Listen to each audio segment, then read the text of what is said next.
रश्मि electronic में लाखों की चोरी कांड का खुलासा, साहिबगंज के 4 आरोपी गिरफ्तार। चक्रधरपुर थाना क्षेत्र स्थित रश्मि इलेक्ट्रॉनिक दुकान में हुई लाखों रुपए की चोरी के मामले का पुलिस ने खुलासा करते हुए साहिबगंज के 4 आरोपियों को गिरफ्तार किया है। मामले में चक्रधरपुर थाना कांड संख्या 84/2026 दिनांक 25 जुलाई 2026 को दर्ज किया गया था। दुकान संचालक आशीष पारिया ने अज्ञात चोरों के विरुद्ध शिकायत दर्ज कराई थी, जिसमें करीब 45 लाख रुपए मूल्य के मोबाइल फोन एवं लैपटॉप चोरी होने की बात कही गई थी।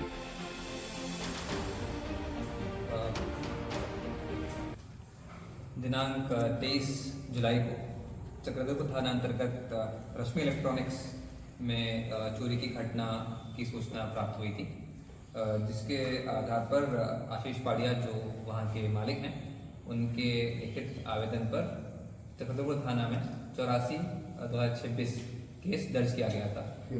ये केस 3 धाराओं में दर्ज किया गया था भारतीय न्याय संहिता के।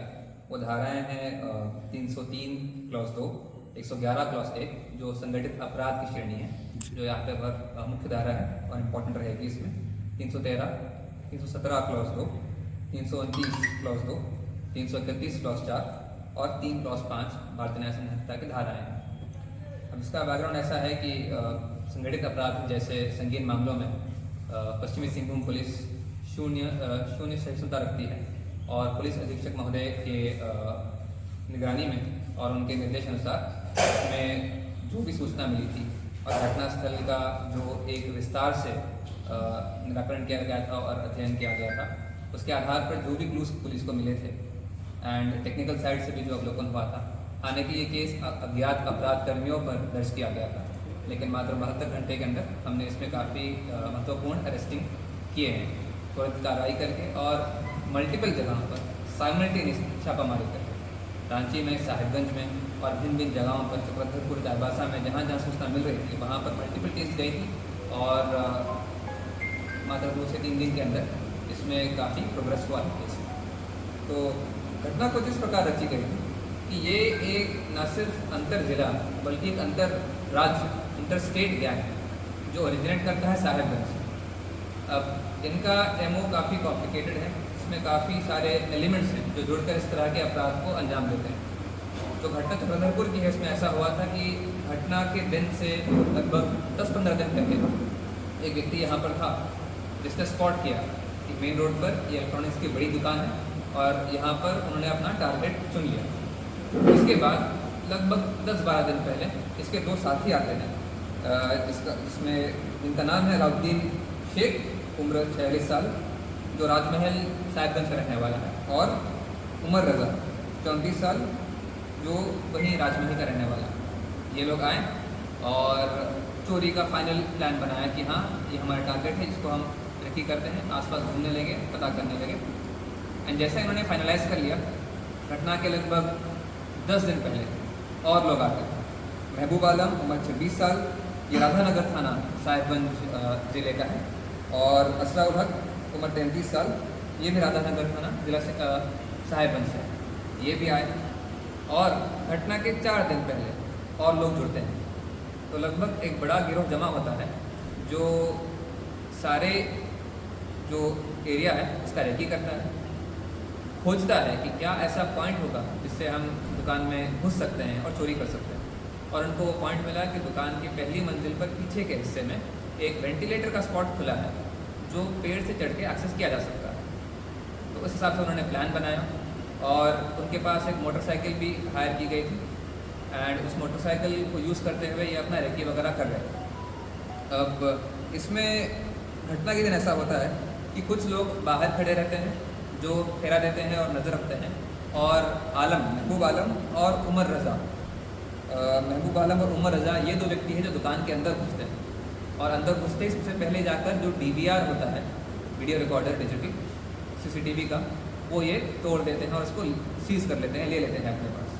बाकी कुछ कैमरास को ये काट देते हैं अपने तार के कटर से, और जो ये औजार खरीदे थे कुछ दिन पहले, उन औजारों से शटर तोड़कर पहली मंजिल से नीचे ग्राउंड फ्लोर तक पहुंच जाते हैं और जितना उनसे हो सका उतने फ़ोन ये लोग लेके जाते हैं। जो आवेदन में उनको प्राप्त हुआ है दुकान के मालिक से, वो 44,000 64,246 रुपये की राशि का टोटल इलेक्ट्रॉनिक आइटम्स की उन्होंने बात बताई है। लेकिन इसी पूछताछ और छापामारी के क्रम में हमें चोरों के पास से भी एक लिस्ट मिला जो उन्होंने अपना बनाया था, कि जिसमें उन्होंने 149 फ़ोनों का इसमें लिस्ट किया है अगले बंदे को बेचने के लिए। वो लिस्ट हमको प्राप्त हुआ है, सीजर का हिस्सा है।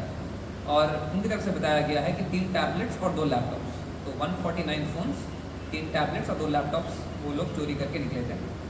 एंड निकलते ही सबका प्लान क्लियर था। उसमें से एक बंदा तो चोरी से पहले ही निकल गया था, जो एक मानो में इसको प्लान किया था पूरी तरह से, तो वो घटना के दिन नहीं था यहाँ पर। उसके बाद जो लोग ये चोरी किए थे अपना सामान लेके तुरंत निकल गए थे रांची, और कुछ लोग उसमें मोबाइल फ़ोन और लैपटॉप के साथ निकल गए थे साहिबगंज। तो मल्टीपल जगह पर जो सूचना हमारे पास प्राप्त हुई थी, अलग अलग टीम्स गठित की गई थी, और पुलिस की तरफ से इसमें त्वरित कार्रवाई के अंतर्गत 4 लोगों को अरेस्ट किया गया है, जिनका नाम तो मैंने बताया है, अलाउद्दीन शेख, उमर रजा, महबूब आलम और असराउल हक। इसमें और भी कुछ लोग हैं जिन पर हमारी कार्रवाई जारी है, और पुलिस की छापामारी और कोशिश इसमें हम लगे हुए हैं कि फ़ोन्स रिकवर हो पाएँ।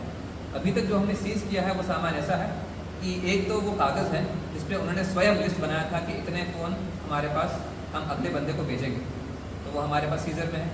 जो मोटरसाइकिल इस्तेमाल की गई थी इस क्राइम को अंजाम देने में, वो सीज़र में है। जो औजार इस्तेमाल किए गए थे वो सारे इसमें हैं जो सीज़ किए गए थे, और उनके अपने फ़ोन हैं जो हमने सीज़ किए हैं। और इसके साथ साथ इसमें जो लोग गिरफ्तार हुए हैं और जो दूसरे नाम आए हैं, इनका आपराधिक हिस्ट्री भी है। इनकी क्रिमिनल हिस्ट्री में ऐसा है कि इनके खिलाफ और भी जगहों पर चोरी की घटनाएं दर्ज हैं, दिल्ली में हैं। और फिर ये भी पता लगा अनुसंधान के क्रम में कि न सिर्फ पश्चिमी सिंहभूम पुलिस बल्कि मुंबई पुलिस, यूपी पुलिस भी साहिबगंज में इस गिरोह और इस तरह के बाकी गिरोह को गिरफ्तारी के छापामारी के लिए पहुंची हुई थी। तो इनका काफ़ी इस तरह का बड़ा स्ट्रॉन्ग नेटवर्क है जो ये प्रोफेशनल अंदाज से एक संगठित अपराध को अंजाम देते हैं। और ये इस तरह करते हैं कि चोरी एक ग्रुप करता है, प्लान एक ग्रुप करता है, एग्जीक्यूट और डिस्ट्रीब्यूट एक ग्रुप करता है, और बेचता एक और ग्रुप है। और इस तेज़ी से बेचते हैं ये लोग कि साहिबगंज से मालदा से होते हुए बांग्लादेश देखते ही देखते सारे फ़ोन पहुंच जाते हैं। तो इसमें पुलिस कोशिश में लगी हुई है कि जितनी रिकवरी हो पाए हम कर सकें। और विशेष तौर पर मैं बोलना चाहूँगा कि छापामारी दल का इसमें काफ़ी अच्छा काम रहा।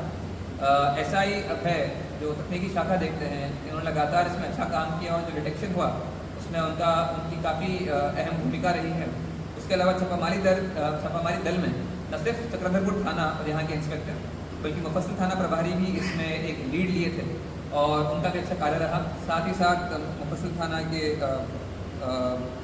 कुवनी मिथुन, और जो केस की अनुसंधान करता है आकाश कुमार, और राजकिशोर तिवारी चक्रधरपुर थाना से बीरबल चौबे, और यहाँ के जो हमारे DSP प्रोबेशनर हैं अमित कुमार, वो सब भी छापामारी दल पे अलग अलग जगह साइमल्टेनियस हमने छापामारी करके केस में इसका उद्भेदन किया, डिटेक्शन किया है। अब हमारा अगला टारगेट है कि इसमें रिकवरी जो मैक्सिमम हो सके हम कर पाएँ। ये पूरा आपको बताने के बाद मैं ये बोलना चाहूँगा मीडिया के माध्यम से सबसे पहले कि सेंसेशनलाइज करने की ज़रूरत नहीं है इसमें, कि मैंने देखा मीडिया में कुछ बिना हमारी सूचना दिए आप अपनी तरफ से तथ्य बनाकर इसमें डाल रहे हैं। कुछ पेजेस से सोशल मीडिया के जो इस तरह कर रहे हैं, आप स्टोरी डालिए ज़रूर, लेकिन तथ्य को कंफर्म करिए, क्रॉस वेरीफाई करके डालिए। दूसरी बात कि यहाँ पर जितने व्यापारी हैं, यहाँ पर जितने दुकानदार हैं, जितने घर वाले हैं, पुलिस इस तरह की घटना के बाद बहुत सतर्क हो गई है। हमने हमारी पेट्रोलिंग को बढ़ा दिया है, और हमारी तरफ से जो इसमें कार्रवाई होनी है, प्रिवेंटिव स्टेप जो होने हैं, हम इस पर चर्चा भी कर रहे हैं और उसको ले भी रहे हैं। लेकिन साथ ही साथ ये ऐसी चीज़ है कि पुलिस और जनता के समन्वय के साथ इस तरह की चीज़ों को रोका जाना चाहिए। तो हमारा ये अनुरोध है, और इस विषय पर बैठक भी होने वाली है जल्द ही, कि जितने दुकानदार हैं वो CCTV कैमरा अच्छे क्वालिटी का लगाएं, उसका DVR का डिजिटल बैकअप रखें। इस घटना में ऐसा था कि DVR का कोई बैकअप नहीं था। अगर बैकअप होता तो हमारे पास और भी स्रोत होता इसको पूरी तरह से डिटेक्ट तुरंत कर लेने के लिए, इससे भी जल्दी करने के लिए। तो DVR आप अच्छी क्वालिटी का लगाएं, उसका बैकअप रखें, कैमरा भी अच्छा लगाएं, और इसमें पुलिस से जो सहयोग चाहिए आपको आकर डिस्कस करिए।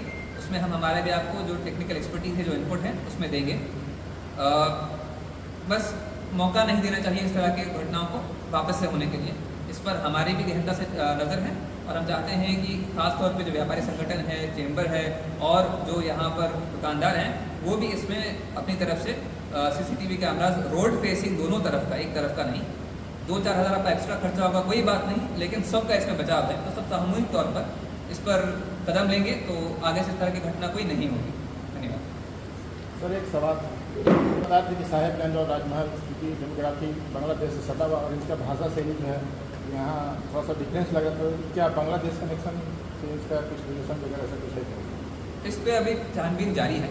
आपको जो मैंने बात बताई है वो ऐसा है कि इनके पूर्व में जो घटनाएं हुई हैं उन्होंने तुरंत फ़ोनों को वहाँ तक पहुँचा दिया और ये खुद भी नहीं जानते। ये किसी को देते हैं, ए देता है बी को, बी पहुँचाता है कहीं और, बस सुने हैं, लेकिन ये खुद नहीं जानते कि कैसे वहाँ तक फ़ोन पहुँचता है। तो इसमें पुलिस लगी हुई है छानबीन में और जानकारी प्राप्त करने में और इसका खुलासा करने में।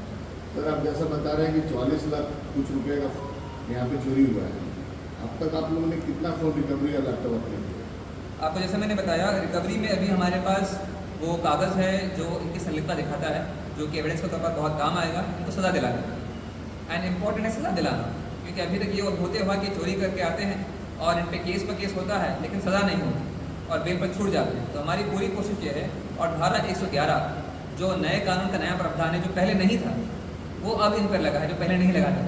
तो संगठित अपराध की श्रेणी में जब ये आ जाएंगे तो बहुत इस पर कठोर पनिशमेंट भी है और बेल मिलना इनको हमारे हिसाब से जो हम जिस तरीके से कार्रवाई कर रहे हैं इनको नहीं मिलेगी। सीजर हुआ है उन सामान का जिन औजार से इन्होंने किया है, और 8 फ़ोन कवर मिले उनके रूम से, जो फ़ोनों को ये लेकर जा रहे थे, कवर को हटा के फ़ोन लेकर चले गए तो वो फ़ोन कवर में मिले। तो अभी तक फ़ोन और लैपटॉप की रिकवरी में हम लगे हुए हैं। उम्मीद है कि इसका भी हम आपको बता पाएंगे जैसे ही होता है। धन्यवाद।